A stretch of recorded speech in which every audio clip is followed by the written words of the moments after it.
Leaving Italy behind, we drove around to the eastern shore of the Adriatic to the Croatian town of Jablanac and loaded our car on this ferry for a 20-minute ride to the island of Rob. Our little black Renault Twingo can be seen packed in with other cars and boat trailers.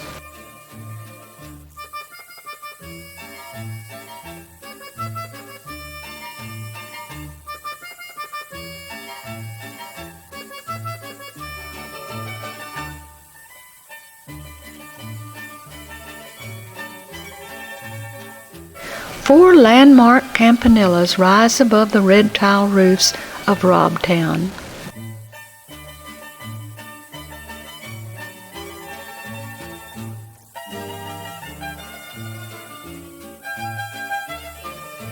"99 steps lead up to the heart of Rob's old town, where our bed and breakfast was located.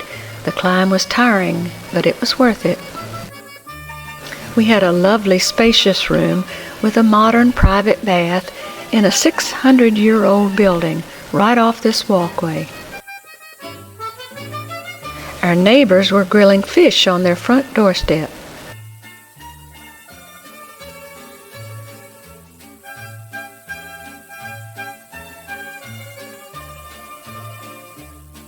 This is a view of Rob from the harbor.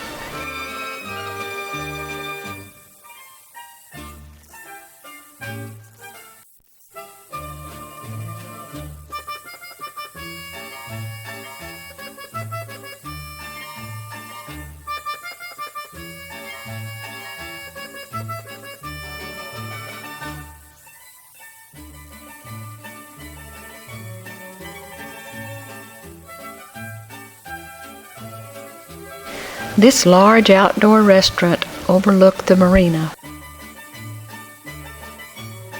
After leaving Rob, we went back to the mainland and drove south to the town of Trogir. Trogir is built on a small island just off the mainland. This is a view of the old town from our hotel across the narrow span of water.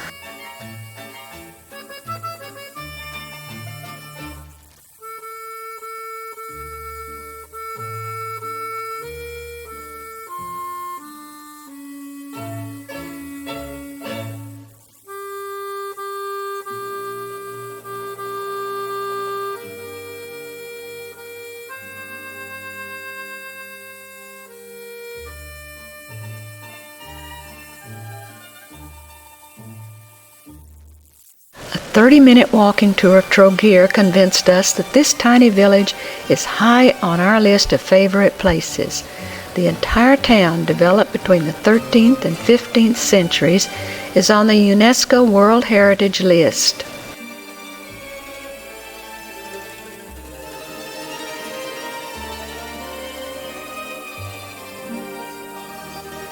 Trogir's old clock tower differed from the medieval character of the other buildings.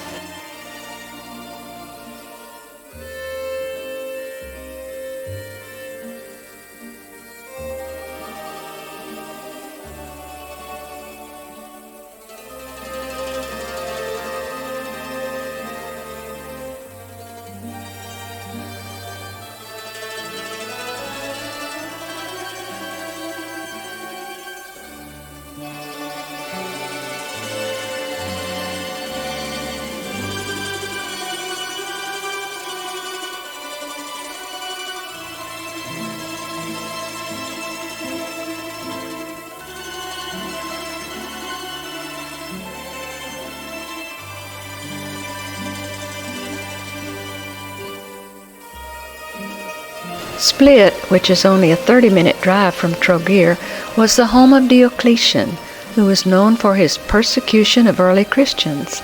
In 300 AD, he built his palace in Split, and in so doing put the town on the map. Diocletian's huge palace was one of the most imposing structures of its time. During the Slavic invasions of the 7th century, the residents of Split fled to the palace for protection and built a city inside its walls, destroying much of the grandeur of the palace.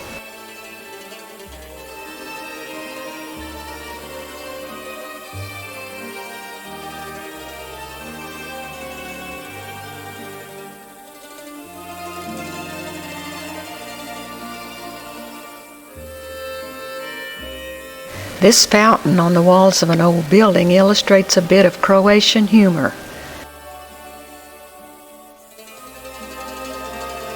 Again, we load our Twingo on a ferry and are off to the island of Var. It isn't a castle, but the room in this old stone building was a welcome haven after the treacherous mountain drive on a narrow road across the island to the town of Var. Var's church and main plaza overlook the town's marina.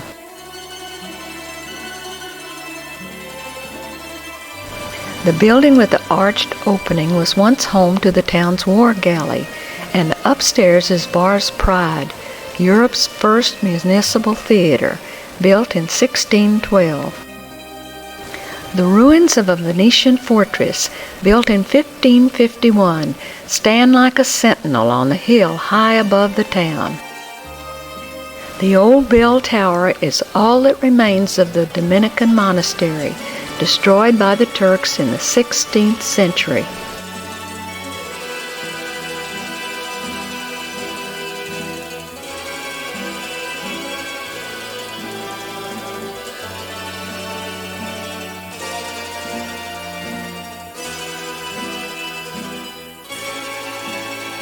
The wonderful aroma of this roasting lamb is missing from this video, but it certainly whetted our appetite.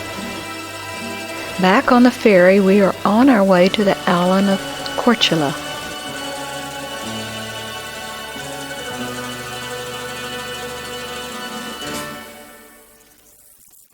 Our car was one of 22 cars, 3 boats, a couple of trucks, and several vans to unload from the ferry.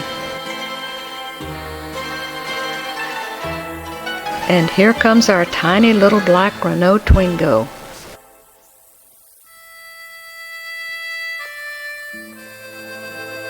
We quickly located a room with this view and struck out for a closer inspection of what lay within Croatia's town walls.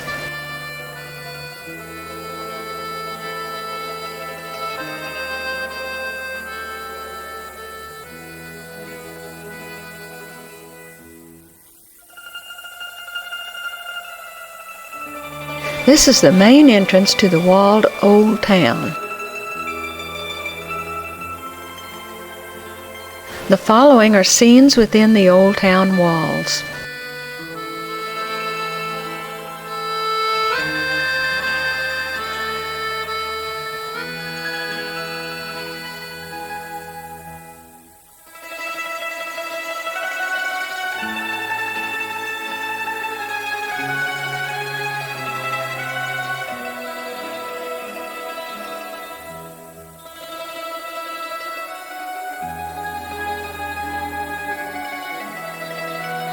Our adventure over, we relaxed on our private terrace and observed the grapevines, varied assortment of tropical trees, and geraniums in the courtyard below. The little town of Stone, back on the mainland, is famous for its oyster beds. We, of course, sampled their wares for lunch as we made our way toward Dubrovnik. From the hills above Dubrovnik, you get a beautiful picture postcard view of the city.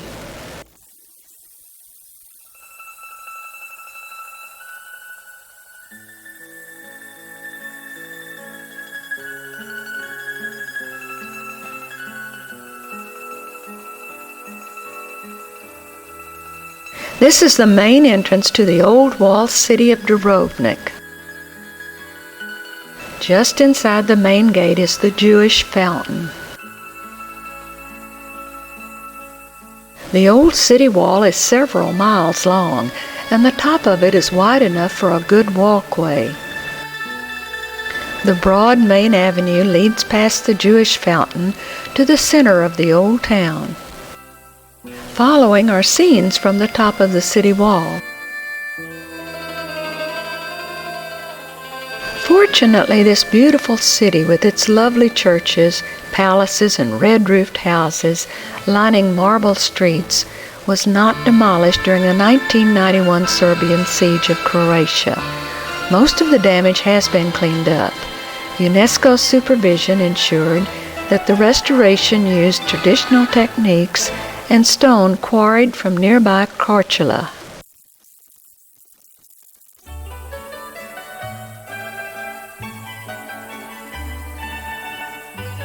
Ironically, the only war damage that we saw was to this Serbian Orthodox church.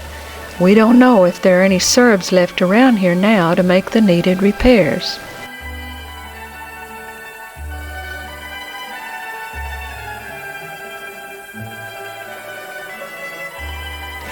This steep stairway leads from one of the gates in the wall down to the center of the town.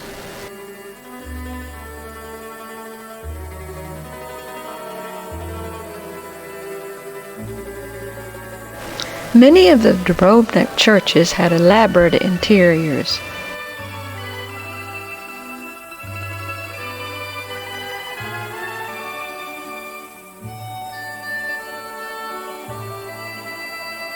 One night we enjoyed a magnificent symphony concert in this National Theater. During the concert, some of the audience sat on the stairway and in the upper balconies.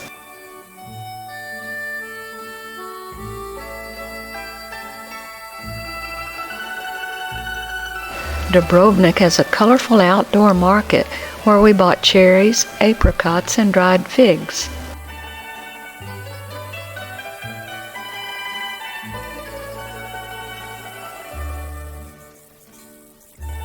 When the Greeks originally founded Dubrovnik, it was known as Ragusa.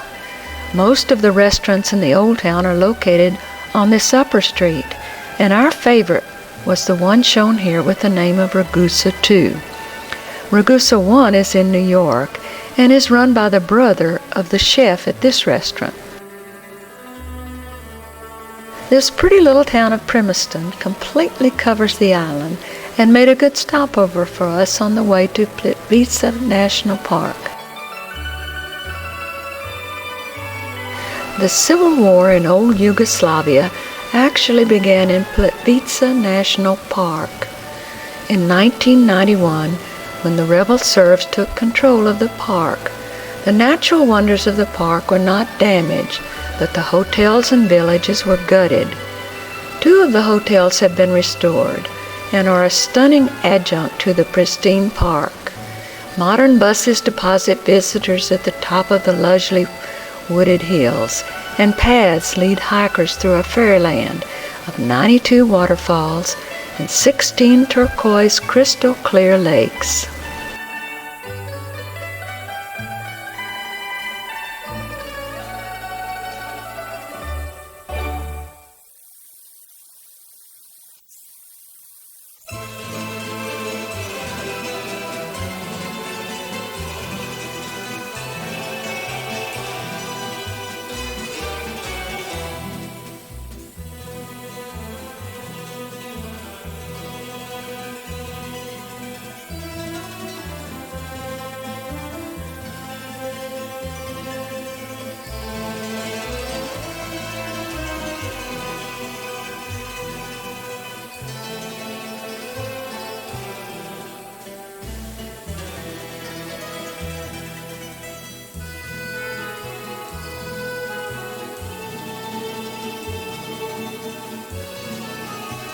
This waterfall, which has a drop of 250 feet, is the highest in the park.